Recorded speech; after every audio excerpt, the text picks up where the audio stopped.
అందరికీ నమస్కారం. Dubbaka municipality 20వ ward Bharatiya Janata party అభ్యర్థిగా ఈరోజు మా శ్రీమతి గారు అమ్మటి మంజుల నామినేషన్ దాఖలు చేయడం జరిగింది.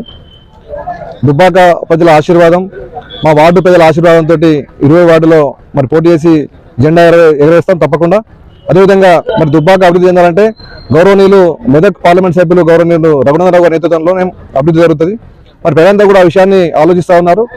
అన్ని వార్డుల లోపల మరి భారతీయ జనతా పార్టీ అభ్యర్థులు గెలిపించేందుకు కోసం, మున్సిపాలిటీపై బీజేపీ జెండా ఎగరేసేందుకు కోసం మరి దుబ్బాక మున్సిపాలిటీ ప్రజలంతా సిద్ధంగా ఉన్నారు. ఈరోజు దేశవ్యాప్తంగా జరుగుతున్న అభివృద్ధి కార్యక్రమంలో భాగంగా ప్రధానమంత్రి నరేంద్ర మోడీ గారి నేతృత్వంలో మరి గౌరవ పార్లమెంట్ సభ్యులు రఘునందనరావు నేతృత్వంలో ఈరోజు దుబ్బాక మున్సిపాలిటీ మరి అభివృద్ధి చెందాలంటే మరి భారతీయ జనతా పార్టీ అభ్యర్థులు మాత్రం విజయం సాధించాలి. ఈరోజు గతంలో అధికారంలో ఉన్న పార్టీలు ఈరోజు అధికారంలో లేవు. మరి ముఖ్యంగా ఈరోజు బీజేపీ మాత్రం అధికారంలో ఉంది కాబట్టి మరి అభివృద్ధి జరగాలంటే బీజేపీ అభ్యర్థులకు ఓటేయాలని చెప్పి ఈ సందర్భంగా ప్రజలకు విజ్ఞప్తి చేస్తా ఉన్నాం.